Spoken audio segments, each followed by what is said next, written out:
Arbitrators का even number में होना क्या आपके अकॉर्डिंग एक प्रैक्टिकल मूव है?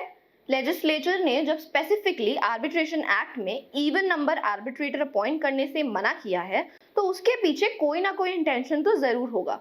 लेकिन क्योंकि आर्बिट्रेशन है पार्टी ऑटोनॉमी पर बेस्ड, तो पार्टीज की मर्जी होनी चाहिए कि उन्हें कितने आर्बिट्रेटर्स अपॉइंट करने हैं। ये एक बहुत ही कॉन्फ्लिक्टिंग टॉपिक लग रहा है, and I am here to make it easy and understandable. Hello everyone, welcome back to Legal Bites YouTube channel, and today we are going to talk about number of arbitrators. हम discuss करेंगे कि who is the arbitrator, why is appointing an even number of arbitrators prohibited by law, क्या consequences हैं for the violation of section 10, इस violation का क्या effect है on arbitration agreement and award. We will also discuss case laws relating to the same. Before starting with the concept, I want to share a hack with you all, especially those watching the video for the purposes of a written exam. We do have detailed notes for not only arbitration but all your law school subjects that will help you ace your exams. I always advise that while listening the video, make sure to jot down key concepts and case laws and then visit our website, go to the law library and read about your written points from the study material provided there. This hack will help you retain better and enhance your professional and foundational knowledge on the concepts. Russell describes arbitrator as a private judge of a private court who gives a private judgment. Therefore, arbitrator का function है judicial in nature. It's his duty to dispense justice and treat parties equally. Arbitration successful होने के लिए जरूरी है कि parties एक fair, impartial और competent arbitrator select करें. Arbitrator is a creature of agreement between the parties and is also subject to regulations by law. Let's discuss how are these arbitrators appointed by the party. The first step is to decide number of arbitrators. Arbitration Act में number of arbitrators को govern करता है section 10, which says the parties are free to decide number of arbitrators provided that such number shall not be an even number. Subsection 2 further goes on to explain that if no number of arbitrators have been decided upon by the parties, it shall be a sole arbitrator. Act के according parties अपनी free will से determine कर सकते हैं उन्हें कितने arbitrators चाहिए for their dispute. However the condition is कि number of arbitrators should not be even, which makes sense. Let's imagine parties ने 2 आर्बिट्रेटर्स अपॉइंट करे और आर्बिट्रेशन के एंड में दोनों आर्बिट्रेटर्स ने अपना डिसीजन दिया जो कॉन्फ्लिक्टिंग है यानी अलग है. एक आर्बिट्रेटर का डिसीजन पार्टी ए के फेवर में है और दूसरे आर्बिट्रेटर का डिसीजन पार्टी बी के फेवर में. In the end, there is no resolution of dispute due to the tie, which could have been avoided by keeping the number of arbitrators odd. एक question बहुत frequently arise होता है कि क्या होगा अगर पार्टीज ने 2 आर्बिट्रेटर्स चूज किए. क्या ऐसा करने से आर्बिट्रेशन अग्रीमेंट ही वॉइड हो जाएगा? इस पॉइंट पर कुछ इंपॉर्टेंट केस लॉज हैं which we should discuss. First is MMTC versus Sterlite Industries India. Parties के डिस्प्यूट रेजोल्यूशन क्लॉज में मेंशन था कि डिस्प्यूट को आर्बिट्रेटर्स रिजॉल्व करेंगे.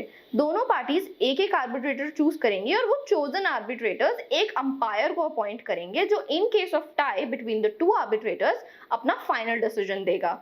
इस केस में आर्बिट्रेटर्स 2 ही थे और third person was called an empire.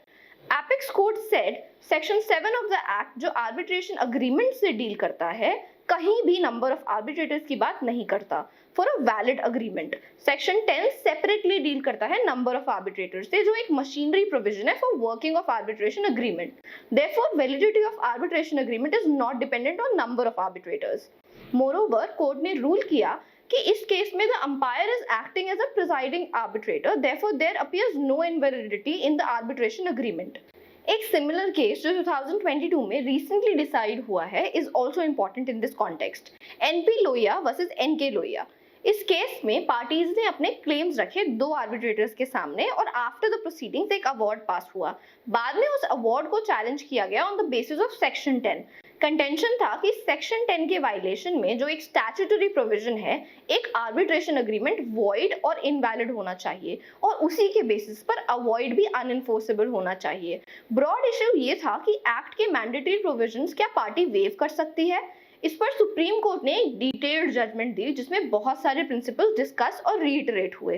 The court highlighted कि 1996 एक्ट को इनैक्ट करने का मेन ऑब्जेक्टिव है to consolidate and amend the law relating to domestic and international commercial arbitration and to minimise the role of courts. Undoubtedly section 10 में even number of arbitrators prohibited है और main question ये है कि क्या section 10 एक डेरोगेबल provision है या नहीं. क्या पार्टीज उस प्रोविजन से ऑप्ट आउट कर सकती हैं या नहीं. अकॉर्डिंग टू कोर्ट इसका आंसर डिपेंड करता है इस बात पर कि क्या एक्ट के अंदर पार्टीज को राइट है to object on the ground of composition of tribunal, and if yes then at what stage. Court ने पॉइंट आउट किया कि आर्बिट्रेटर्स को चैलेंज करने के लिए एक्ट के प्रोविजंस जैसे सेक्शन 12, 13, 16 को फॉलो करना होगा। ये चैलेंज हाउएवर ट्राइब्यूनल के सामने ही होगा under section 16। Section 16 is called the rule of competence as well, and in itself is a very interesting concept which will be covered in our upcoming videos. Section 16 subsection 2 के according अगर आपको arbitrator के against challenge लाना है तो it has to be before submission of statement of defence. ये बात इस प्रोविजन से ऑब्वियस है कि अगर इस स्टेज तक पार्टी कोई ऑब्जेक्शन या चैलेंज नहीं करती देन ये right to challenge the arbitrator will be considered waived. Thus, by conjoint reading of section 10 and 16, it is crystal clear now that the section 10 is a derogable provision. ये derogable इसलिए है क्योंकि parties are free to waive their right to object under prescribed time, and this will be treated as a case of deemed waiver. तो इन a nutshell court ने कहा कि parties जब in due time objection ना raise करते हुए दो arbitrators के साथ प्रोसीड करती हैं एंड अवार्ड आने के बाद डिसअपॉइंट होकर अवार्ड को चैलेंज करती हैं on waived rights, then it is unfair and can not be allowed.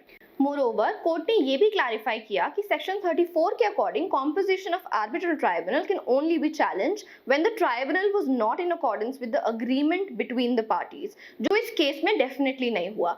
In a very respectful and elaborate manner parties को बताया गया कि अवार्ड आपके फेवर में ना आने से डोंट बिकम अ सोर लूजर। अगर आपके सेक्शन 10 से रिलेटेड कोई भी डाउट्स हैं तो please drop them in the comment box.